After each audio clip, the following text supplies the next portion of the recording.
part of the Press Play Podcast Network. This week 1 and week 2 NBA slate breakdown of the Cavs on the Break NBA podcast is brought to you by our good friends at DraftKings Sportsbook. And even though this is an NBA podcast, we know Cleveland loves its Browns and the NFL. And the NFL season is going strong, let me tell you. And the DraftKings Sportsbook is hooking new customers up with an offer that's even stronger. If you bet $5 on any game this week, you can score $200 instantly in bonus bets. That's right. Bet $5 for the first time on any game this week, and you can score $200 instantly in bonus bets. And DraftKings isn't stopping there. All customers can take advantage of a sweetener offer every game this October. I'm talking about same game parlays, single plays like yardage over unders, who scores first, and even team bets. I like personally throwing in a couple money line parlays together and see what hits. Get on the game day greatness today by downloading the DraftKings Sportsbook app and use code P3Cavs for that sweet, sweet $200 instant bonus bets with a $5 bet. Again, that's P3Cavs to activate that $200 instantly in bonus bets for new customers only when you bet $5 on the NFL. That's code P3Cavs only on DraftKings Sportsbook, an official sports betting partner of the NFL. Gambling problem? Call 1-800-GAMBLER or visit www.1800gambler.net. In New York, call 877-8-HOPE-NY or text HOPE-NY to 467-369. In Connecticut, help is available. If you have a problem gambling, call 888-789-7777 or visit ccp.org. Please play responsibly. On behalf of Boot Hill Casino and Resort, Kansas City, licensed partner, Golden Nugget Lake, Charles, Louisiana. 21 age and over varies by jurisdiction. Void in Ontario. Bonus bets expire 168 hours after assurance. See sportsbook.draftkings.com/football terms for eligibility and deposit restrictions. Terms and responsible gaming resources apply. Iguodala to Curry, back to Iguodala, up for the layup. Oh, blocked by James. It's over. It's over. Cleveland is a city of champions once again. The Cavaliers are NBA champions. What's good, breakers? That sound means it's time for Cavs on the Break NBA podcast presented by our good friends at DraftKings, part of the Press Play Podcast Network. With me, as always, he is the NBA writer for hoopswire.com. He's our Cavs insider, national NBA writer, Sam Amico. Sammy, what's up, baby? Oh, not a whole lot. How are you guys doing? I am wonderful. Also with us, he does sports at Fox 8. He's the host of Save Our Brothers on the Baseline podcast right here in the Press Play Podcast Network. He also does a Browns, John, you said a Browns pregame at Fox 8, right? Yes, Orange and Brown Countdown. Orange and the Oranger Brown Countdown. John Sabol. John, what's up, baby? Hey, what's good, guys? Good to see you. Love talking Cavs with some of my favorite people, and fellas, we have some things to talk about because here is where the Cavs stand. All right, right now we're recording this Tuesday, November 7th. The Cavs are 3-4. All right, with wins over the Brooklyn Nets, which we talked about in our last episode, and since then we have beaten the Knicks and the Warriors, but we, have struggled here, it seems like, over the first couple of weeks of the season. A loss to the Pacers, the first game of the in-season tournament. It has been clear, John and Sam, that we find ourselves not in the same league as the teams we talked about in our first episode. We are not in the same league, at least standings-wise, as the Celtics, as the 76ers, as the Bucks, who are 5-1, 5-1, and 4-2, respectfully. And I understand, fellas, it's the first 2 weeks, but I want to start this episode with this question, and Sam, I'll pose it to you first. Why have the Celtics and the Bucks adjusted so well to the new acquisitions with Holiday and Dame, and the Cavs struggled, it seems, with these role players to get any type of momentum or string some wins together? Why have the Cavs struggled? Well, I think a lot of it is, frankly, the injuries. When you had Darius Garland only playing, now he's played 3 games. So that's less than half. You've had Jared Allen, who's played 2. I think that's really the big thing. You don't have your starting lineup together, so you're throwing guys in, your top reserves that are starting. That hurts your bench. I just think it was the injuries. They weren't whole. By the time they came around, I'm really judging the Cavs guys on the last 6 quarters, which is the final two quarters of the Pacers in that in-season tournament game, when they had all five starters that game, and then the Golden State game. So they've looked very good in those 6 quarters for the most part. They've looked like the team that they thought they could be, the team they envisioned when they put this, thing together with Donovan Mitchell at the start of last season. So I think they're in good shape. I think they're up there. The record's not going to show it, but I think that when they're healthy, or as JB Bickerstaff likes to say, when we are whole, I think that they are up there with those other teams that you mentioned, the Celtics, Bucks, Sixers of the world. At least maybe if not right there with them, probably a notch below. Johnny, are you worried?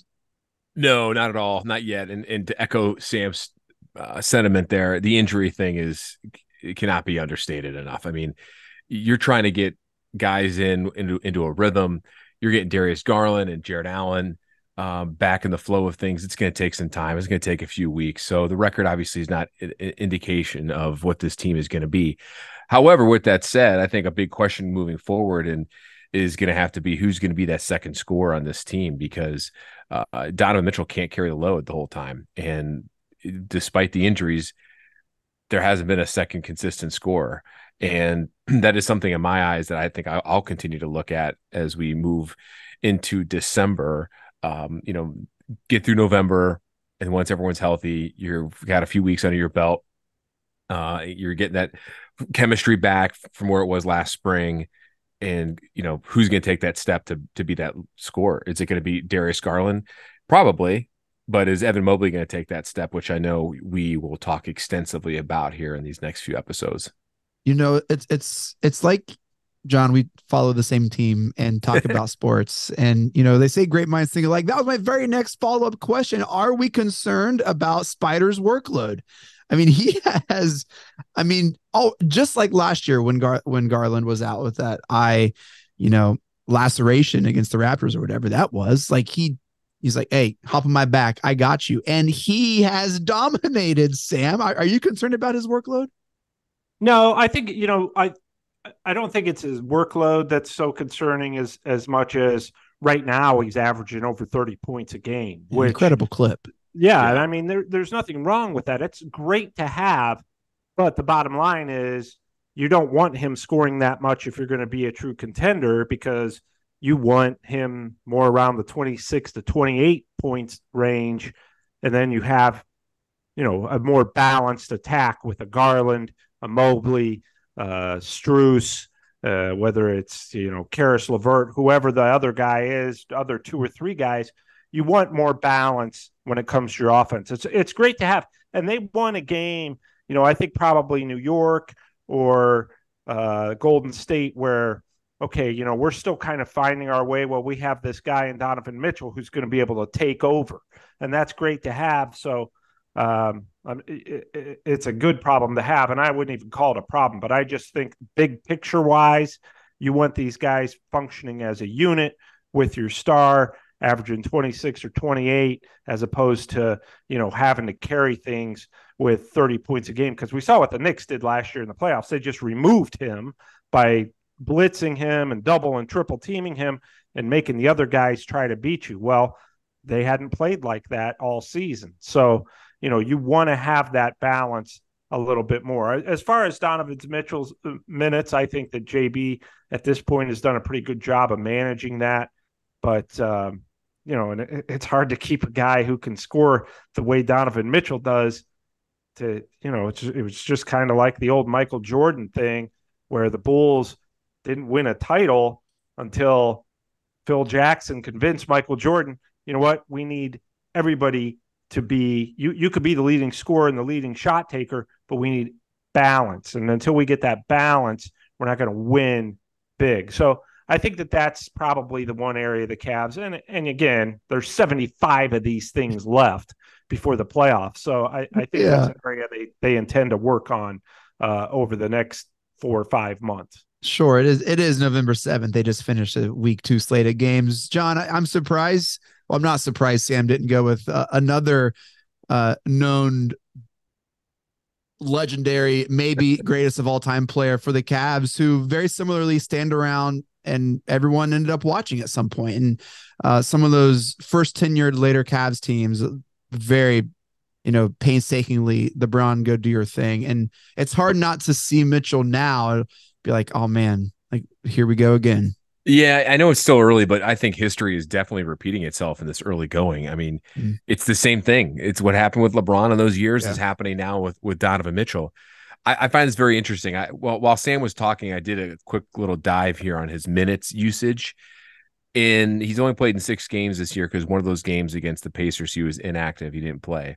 So we'll take for the first 6 games this season versus his first 6 games last season.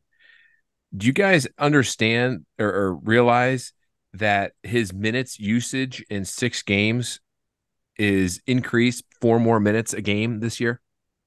I'm not shocked. In 6 games. That's I'm not shocked. He went from 35.7 minutes a game to 39.7 minutes per game in the first 6 games last year versus this year. Yeah. Now, that's also inflated because no Jared Allen and no Darius Garland, and that's not sustainable, as Sam just said, and as it's not JB Bickerstaff. Are we sure? Well, I should say this. It's obviously can be sustainable. I just don't think they're going to continue to – they're going to be cognizant of that going forward because you can't burn him out without not getting help in the scoring department from his teammates going into the playoffs. Sure, I guess it's sustainable if he's healthy, but it's not practical. It's not smart. Right. I have a deep conspiracy that I don't know if I want to just throw out there right now, because it's November 7th and we have a whole season ahead. But I wouldn't. There's a part of me that's wondering, man, is he doing this on purpose to at the end of the season have Exhibit A through minute 39? Why this isn't going to work? I don't think that's his intent. I just it's November 7th. That's he knows that the season is long. He knows the playoffs are different style of basketball. We need it now, and it's amazing. And I love Donovan Mitchell. It's just, like I said, we've seen this before, history repeating itself. I just don't want to see him walking off, taking this jersey off an early round exit again. That might be my lowest moment of a Cavs fan, seeing LeBron get bounced against the Celtics or whatever team that was and taking that. Yeah, it was Boston. Off. Yeah, that jersey off. And it was just it was awful. It was the worst. I think we as Cavs fans have a little bit of PTSD. Yeah. Well, one, because of LeBron, that situation. But I also think there are a lot of situations that Cavaliers fans and the media included kind of compare the current situation to the LeBron era when it's a totally different era. Just like last year when they lost to the Knicks in the playoffs. Okay. Yeah. Everybody was livid. Whereas I thought going in that series, they had a pretty good chance to lose. The reality. Did. Oh, with that, absolutely. With so many playoff rookies. Whereas the Knicks had, they had this experience. They had an experienced coach, successful coach in the playoffs. And the Cavs had, Darius Garland, Donovan Mitchell, Isaac Okoro, all tasting the playoffs for the first time. But everybody was livid because you know why? Because in Cleveland, over the past decade, when you made the playoffs, you got to the finals. And that was kind of the expectation. And you have to put that in the past. I've been preaching this for about a year and a half, this is a different type of team and it's built differently and it doesn't have LeBron James. Donovan Mitchell is a fabulous player. He's not LeBron James in his prime. Okay. So I think he's probably a better player than LeBron now, but he's not LeBron James in his prime.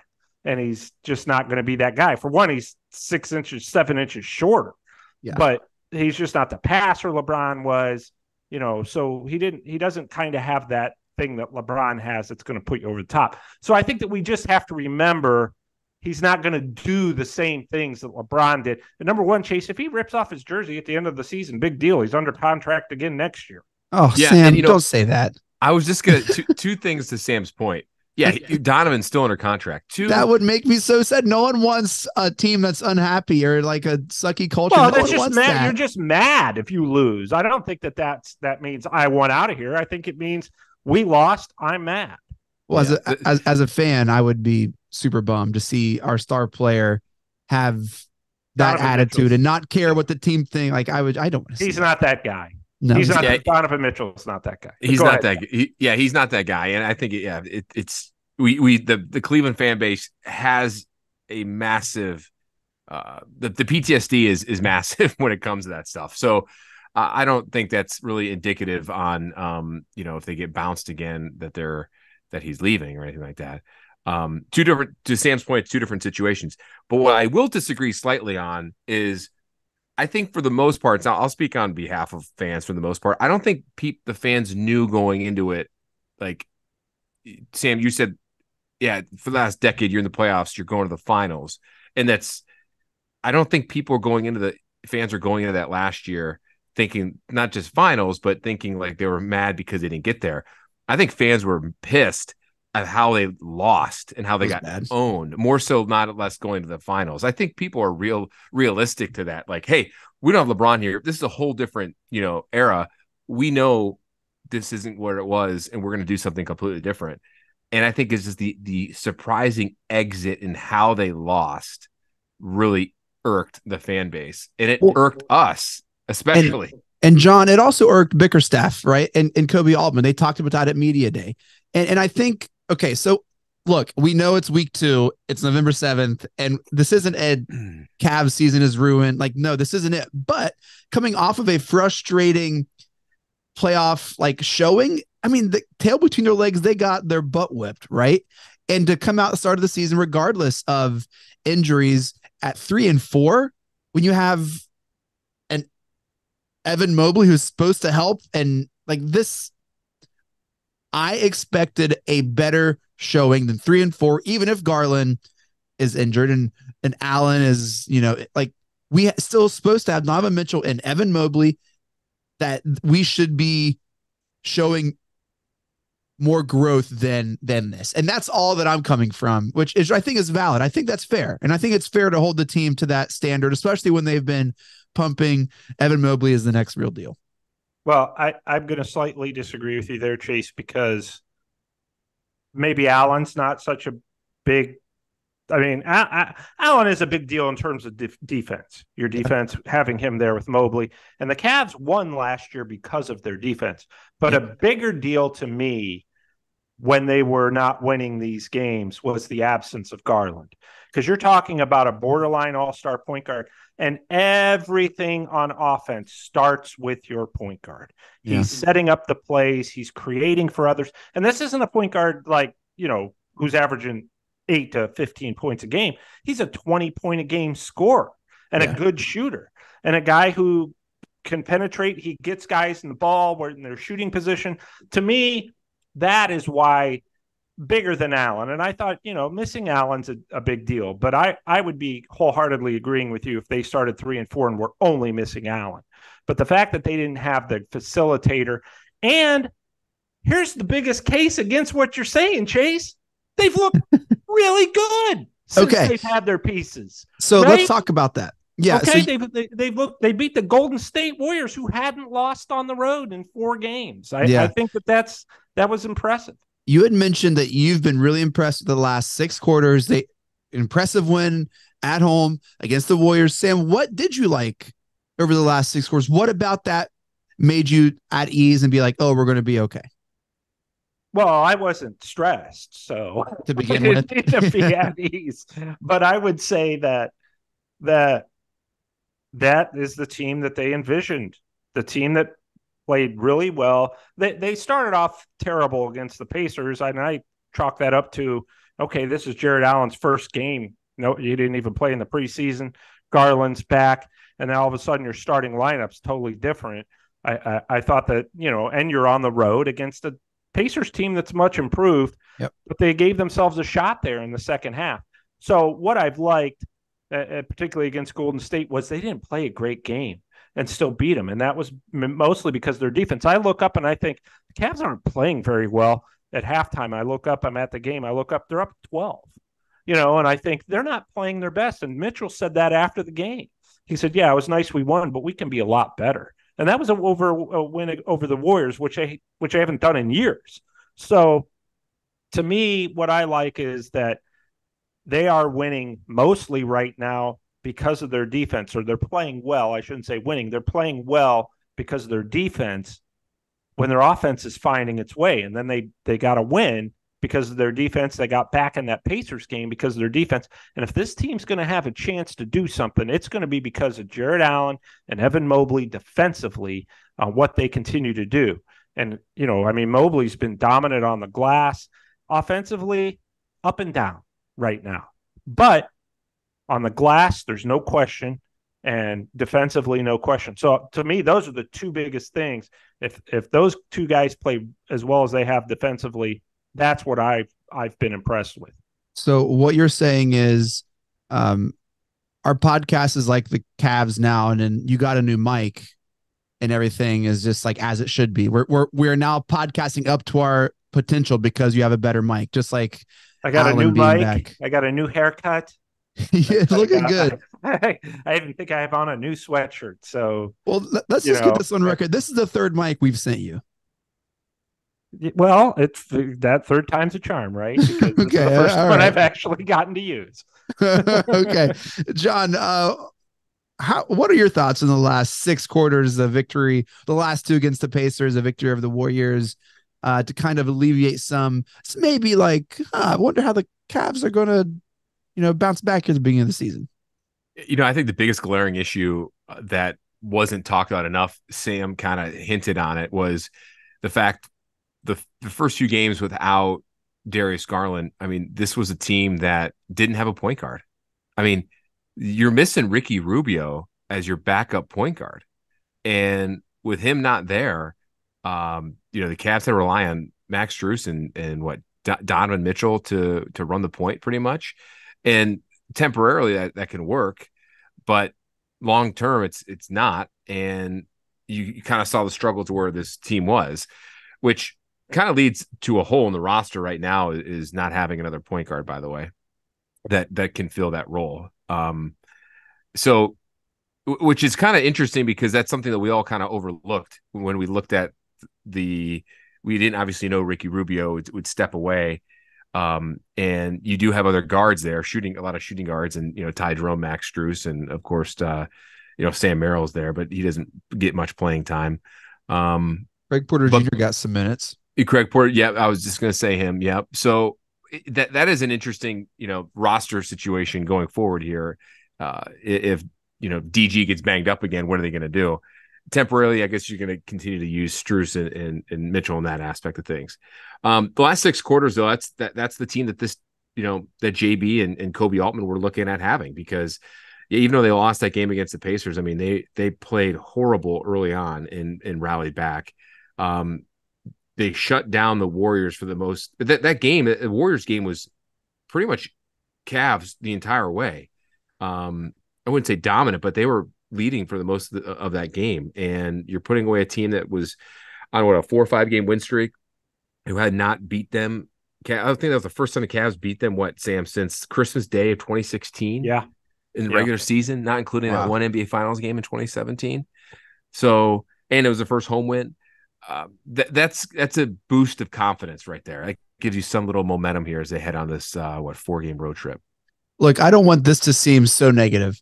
I feel like it has had this negative bend toward it over the last 20 or so minutes. The Cavs have had injuries, and it is difficult, and every team has to deal with injuries. And so it's just the Cavs got it early again this year.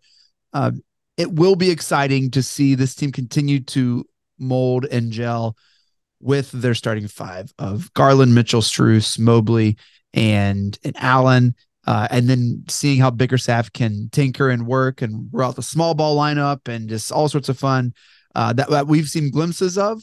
And hopefully over these next couple weeks, we get to see really this team roll off 5-6 wins. I know they're on a West Coast trip now, but what better time to turn it around to, get these new guys in with the team's culture, maybe get Tristan some minutes there, and just come back to the Rock and feeling good. We're going to take a break. When we come back, we're going to do a new segment called Sam on the Beat, where he's going to offer some insights that he sees at practice, and then look at Slate 3 and 4. Stick around, Cavs on the break. We'll be right back.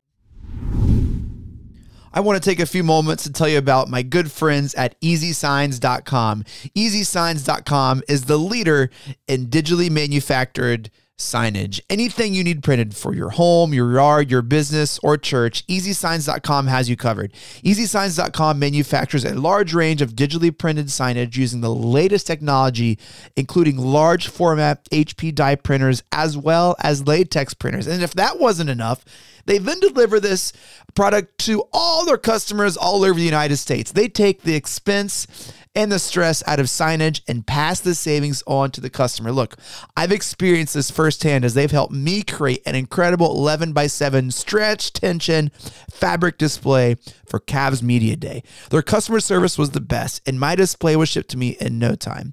Even after the display was ripped upon setup, it ripped as I was setting it up. They sent me a brand new display, no questions asked. They were the best. EasySigns.com prides itself in 24-hour production, instant online pricing, competitive pricing, and boast amazing customer service.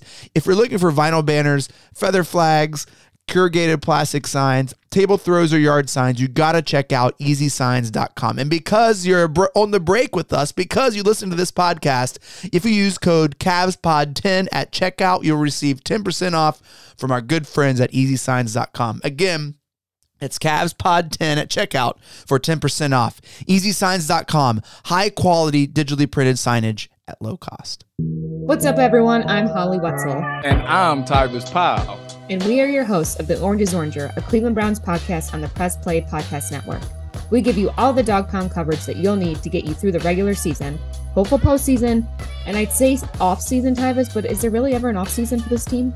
Thankfully for our podcast, Holly, there really never is when it comes to the Cleveland Browns. Don't miss our breakdown of each week's matchup, game recaps, and any and all news out of Berea to feed your Browns appetite. As we know, Holly, dogs gotta eat. Yes, they do. So hit that subscribe button and never miss an episode of the Orange is Oranger, Cleveland Browns podcast on the Press Play Podcast Network. Looking for new insights on the Cleveland sports scene with a unique side of Cleveland sports history? Then you found the perfect podcast. I'm John Sabol. And I'm Scott Sabol, and we're hosts of the Sabol Brothers on the Baseline podcast, a podcast about Cleveland sports, but not your typical podcast about the land's sports teams. Join us as we embark on a journey of sharing a unique and historical side of Cleveland sports history with the help of some former Cleveland sports stars and other historical figures. All right here on the Sabol Brothers on the Baseline podcast, part of the Press Play Podcast Network. The R&R podcast going to be rocking and rolling with you because football season is underway. College, Ohio State, the Power Fives, the MAC, the Browns. Michael Regai, are you ready to rock and roll with some football? Kenny, I've been ready. This is our time of year. This is what R&R is all about. We're going to be with you every week. Kenny just said it, Browns, NFL, Ohio State centric. So you got to stay with us all fall and winter long here on R&R. That's right. The Regai and Rhoda podcast coming to you here on the Press Play Podcast Network. Subscribe now and don't miss a show.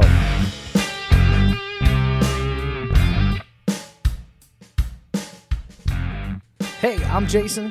And I'm Gary. And we love ball cards. And if you love ball cards too, good news. You just found your new favorite podcast.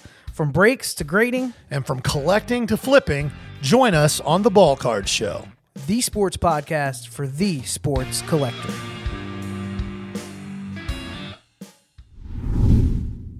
All right, we are back. Cavs on the Break NBA podcast presented by our good friends at DraftKings.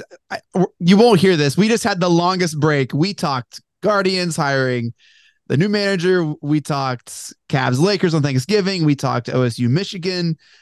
We made fun of Sam. We made fun of John. We made fun of me. Everyone, we just had the best time. I wish you guys could have, but maybe we should offer like a special subscription where people can watch or listen to our live recordings and just be a part of all the chaos that happens on our pod. I bet maybe my mom would do it. I wouldn't wish that on anybody.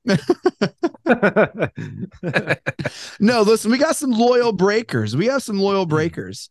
I believe in them. Well, hey, let's do a new segment on the show called Sam on the Beat. And if you've been following the show, following Sam, you know that Sam is back following the Cavs full time. He's back on the beat. And we thought it'd be cool if he offered a little bit of insight and some knowledge of what he sees at practice and going on behind the scenes at the Rock. And so Sam was telling me earlier that they didn't practice today or yesterday. And so Sam, on the beat, what can you share to us here on Cavs on the Break that maybe the regular Cavs fan wouldn't know or see or hear on any other podcast? Well, I'll tell you probably the most interesting thing that I saw at practice that made me happy. Yeah, let's hear it. So far this year. It was probably maybe after the second game. The players are all shooting around. And of course, Tristan Thompson is just talking up a storm. It's just him and Damian Jones are, working on shots, low post shots. They finish up. Tristan takes the ball. He keeps talking. He's telling stories about his time with the Lakers last year toward the end of the season, just talking about different stuff. And Damian is we met him. We had him on the pod, just an incredibly nice person, very laid back, reserved. And he's just being polite and listening to Tristan's stories. And Tristan he takes the ball and he just keeps talking. It's like the basketball part of it's just almost like, a second thought, because he was so intent to tell his story about the Lakers to Damian Jones, who's providing a nice audience. And Tristan goes to the top of the key and he just keeps talking. He's at the top of the 3-point line, top of the key, still talking up a storm, throws up a shot, nothing but net. Tristan from 3, and just keeps talking and telling his story like it's nothing. And Damian gets the rebound, throws it out to him, and he hits another. And he's just, normally Tristan making threes is big news, even to Tristan. But the fact that he just kept telling his story, and it was like he didn't even think about taking the 3-pointer. So to me, I just saw that and I thought, yeah, he's going to be good for this group because he keeps things light. He keeps things energetic. And we see that obviously on the court.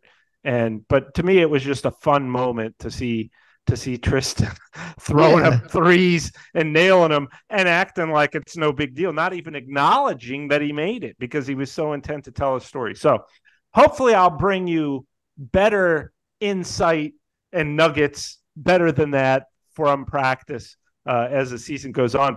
But frankly, because of the games and now they've gone out of town, haven't been to a lot. So, but that's so far as the best story that I've seen in the early practice. Well, let's do this. What does a practice usually look like? Well, we don't get to watch, obviously, the practice. We get to go in right after, which is, the guys are still out there. Now they're not working with JB and instruction, as a team. They're getting individual workouts and extra shots up, usually free throws, a lot of free throws. They're taking a lot of threes, extra threes. I saw George Niang, just go around the perimeter one day after practice, probably taking 6 shots from each spot, like 5 different spots all the way around the 3-point line. And I think he might have missed one, probably took 30, maybe missed one. I mean, they're just getting in reps a lot of after practice. And the media obviously is free to see that. And a lot of times we'll be interviewing coaches or players at that time. But yeah, no, they're working on their games. It was the first time really I saw Jared Allen in practice or post-practice when he was going through extra drills, really putting and working. And I thought, yeah, he's ready to go. And those are the kind of things you get to see and can tell just from seeing them do their post-practice workouts. And usually, I mean, it's just about every guy. I mean, a lot of guys stay late and stick around and get up shots. And, it's amazing they don't make free throws during the game because they hardly ever miss them in practice. So yeah, Sam, I was going to say that because usually after practice, I mean, they're either, like you say, working individual workouts or just chatting up and hitting free throws. Yeah, they don't make them during the game. A lot of times, I remember last year going to practice at the end of the year, going up against that Knicks series. I remember Daniel Gibson was working a lot with like Isaac Okoro in the corner on his corner threes, because that was the biggest thing that they were working on him throughout the whole season. And Booby was instrumental in trying to help him and still trying to help him. Sorry, Chase. But yeah, it's funny. People like to think we are us media. It's the same thing with like the Browns too. It's like you can't watch all of practice. They only open it up for X amount of minutes for you, and then the way the Cavs do it, you're doing a interview with JB and players simultaneously. Then while those guys are still getting some shots up. Well, I'm old enough to remember when they did let you watch the full practice. I was just going to say that back in the day, right? Yeah, I do remember that they would let you in, but teams started outlawing that, and you know why? Really, one big reason: stealing plays and signs. No, a lot of fights. Connor Stallion strikes again. Right. People, I mean, the players, sometimes, I don't know this to be the case now because we're not in practice, but at the time there was a lot of chippiness, sometimes fights. And then those things were getting reported on. It was like the Steve Kerr, Michael Jordan thing. Nobody would have known about that if the reporters weren't at practice when Kerr shoved Jordan punched him. And you know what that was over? They were scrimmaging, and Steve Kerr said the score was 10-9, and Jordan said no, it was 9-9, and they got into a heated verbal and then physical altercation at the time. But anyway, that ended about early 2000s. They stopped letting people into the actual full practice, and now you go in after when it's lighthearted and guys are going through individual workouts with the coaches or whatever. Well, now you're not even allowed in the locker room at the Rock. No, you are. Oh, maybe after the games? Maybe Chase isn't. No, you know Chase. What? They did have because of the COVID situation, they had different tiers, but now it's everybody's back in there. Okay. So when you come up, Chase, we'll get you in there to. Unfortunately, Kevin Love isn't here. My best friend Kevin Chase Love to get mad at Chase, but I remember Sam, and you probably heard this too. Terry Pluto gave some great stories of back in the day when he would come and cover the Cavs at the Coliseum with those Price Doherty teams, of just sitting there and watching them. And I think he described it as like poetry in motion. Yeah. That would have been awesome to see. And too bad now the times are different where you can't watch practice. And that was before LeBron. So you said early 2000s. So that was, we probably just that, right? Right before LeBron. Right. It was like right before LeBron. And then the media used to play pickup after on the practice facility. We used to play pickup games. And listen to this, guys. I played on a team 3-on-3 after practice. It was me, Jeff Phelps, and Steve Kerr against 3 other guys, random media guys, and we lost. We lost. And you know what? After the game, Phelps said, we lost because Amico took all the shots. When we had a former NBA player Amico's pulling. Amico's pulling. Yeah, I was like, well, we got Steve Kerr, so if I miss, it's no big deal. We're going to win, right? So that's amazing. And it's funny you say that because Terry said the same thing, Sam. They would have media play like with the players back in the day at the Coliseum. Oh, yeah. Yeah, that was no big deal. John Bagley used to come when I was a kid. John Bagley, the Cavs point guard in the 80s, before Mark Price, would come down to the playground, the park, and play with us and play hard.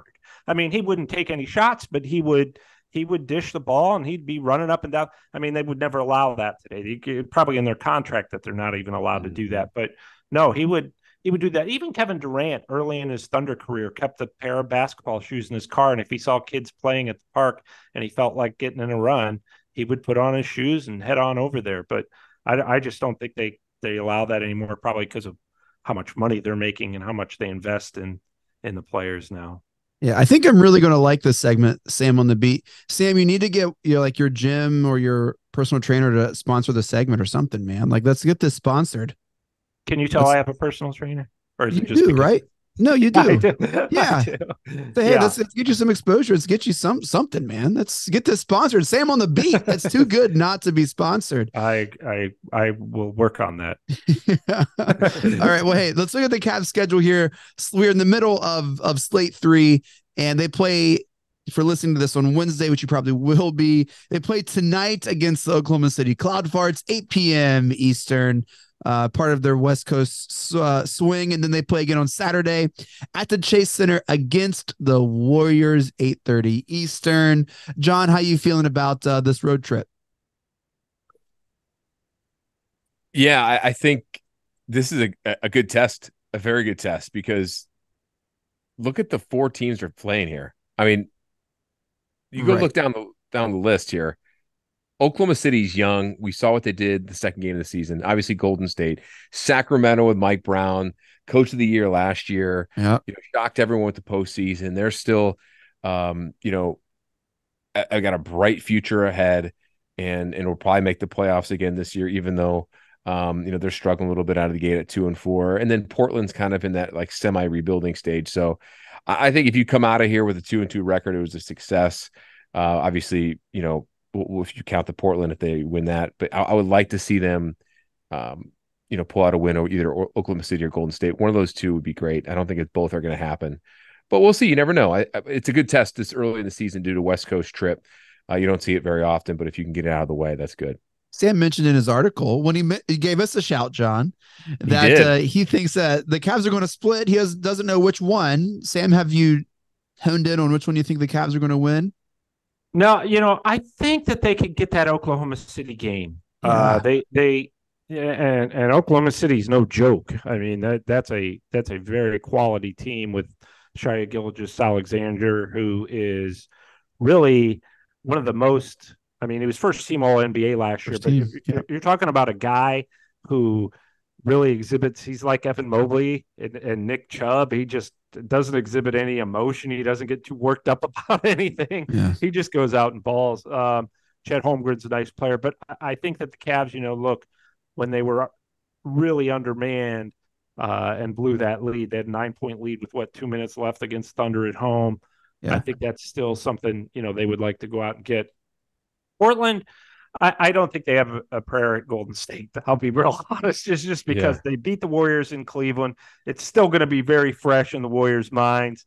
And the Cavs had to play a really good second half, third quarter there to get past them. But I think that, Portland, Sacramento's not been playing well. You want to talk to me, Sacramento's been a disappointment. If when you talk about the Cavs 3-4 start, they're like 2-4, got blown out by the Rockets. They're missing De'Aaron Fox. The problem with that kind of team, when you're talking about a wounded team that's kind of got its tail between its legs, when you're talking about Sacramento, is they're due to get a win. They're not that bad. So I foresee them beating the Thunder to start the trip, and then Trailblazers to end the trip. Just because it's just a wild, crazy prediction. You never know what's ever going to happen on the road. But I think if they go 500, which I think they can do and assume they might do, that's a win if you go 2-4 on this trip. Yeah, go ahead. I agree. And the other thing, too, people forget about already is that Oklahoma City game, they did blow that 9-point lead with like 2 some minutes left, but they also played that game without Darius Garland. And without Allen. Yeah. And without Jared Allen. And Donovan still dropped 43 points that game.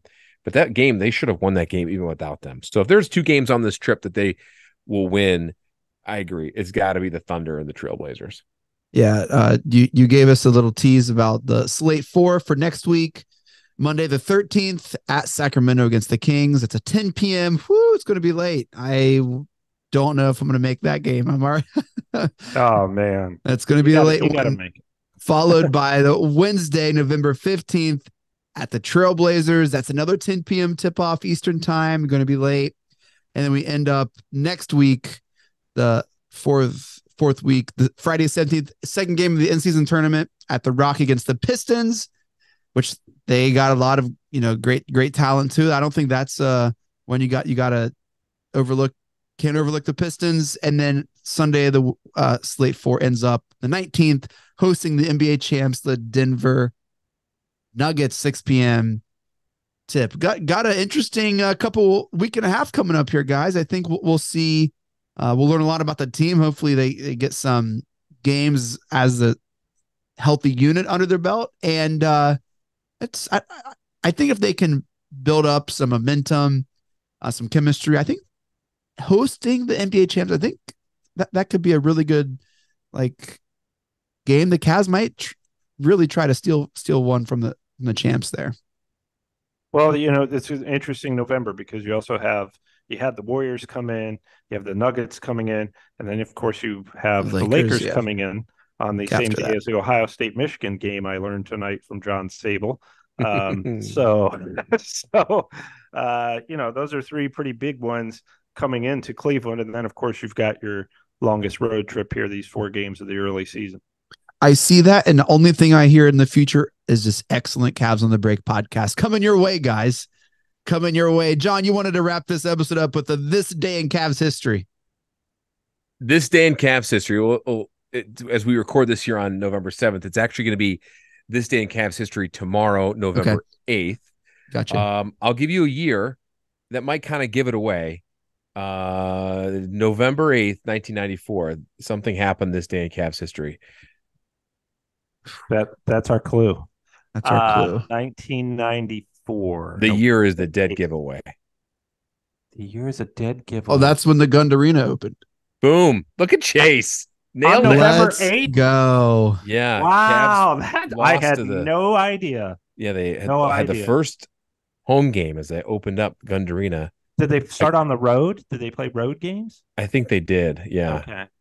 And they lost to the Houston Rockets 198. It's true to Cleveland form. True to Cleveland form. Oh, man. You would have a big Sam's deal, just salty he didn't get that quiz. Were you at that game, Sam? 1994? No. Or I was you living weren't. I was living in Wyoming at that point. I remember watching that game. Really? Yes, because go ahead.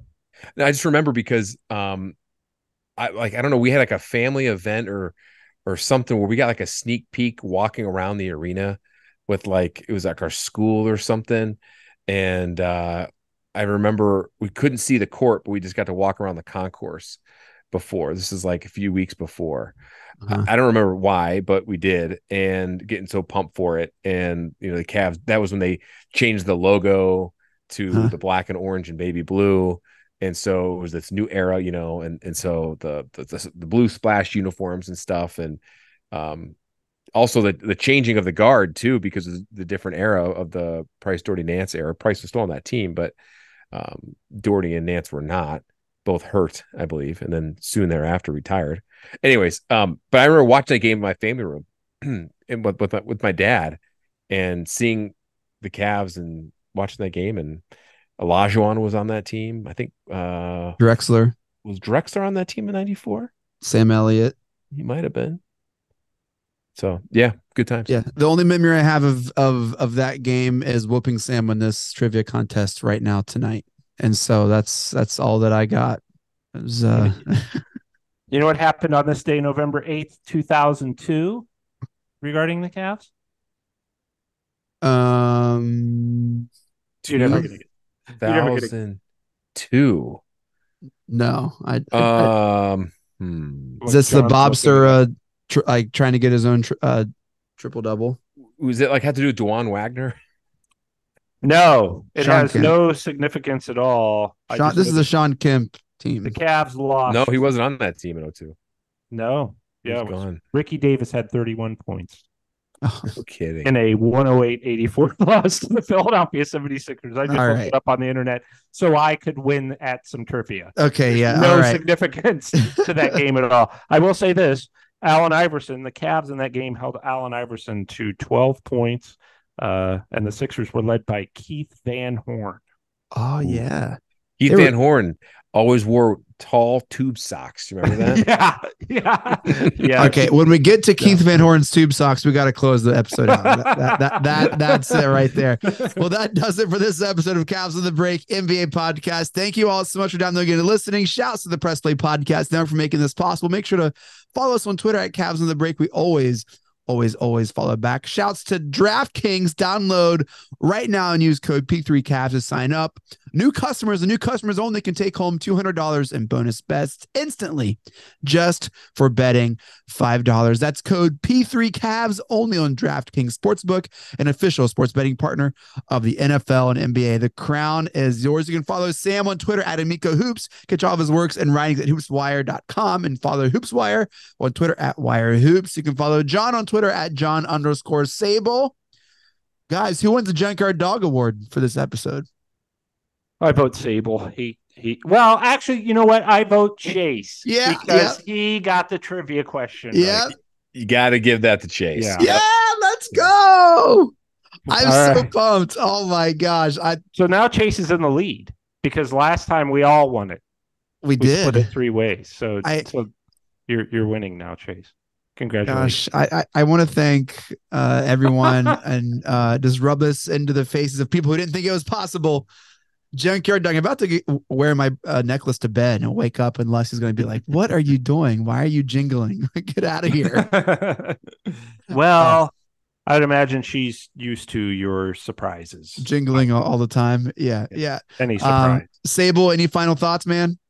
No, I'm just excited to see what this road trip has in store and trying to get this unit all together and want to see where this team left off in the spring now that they're all back. And we've had 2 games already. Let's get this ball rolling here and see what we can do. Yeah. Sam, final thoughts? Wholeheartedly agree. Want to see this, the starting 5. Okoro is going to be out Wednesday. Hope that knee thing's not too serious. But no, I just think that John hit the nail on the head. Let's see all these guys healthy, playing together for the next few weeks and see, we'll get a better gauge of what kind of team they are. Hey, look, we have a lot of exciting things coming for you on Cavs on the Break. Stick around, and I can't wait for the rest of the season to play itself out. Mike Breen, take us out! Congratulations, Cleveland. Your decades-long wait is finally over. The Cavaliers are NBA champions.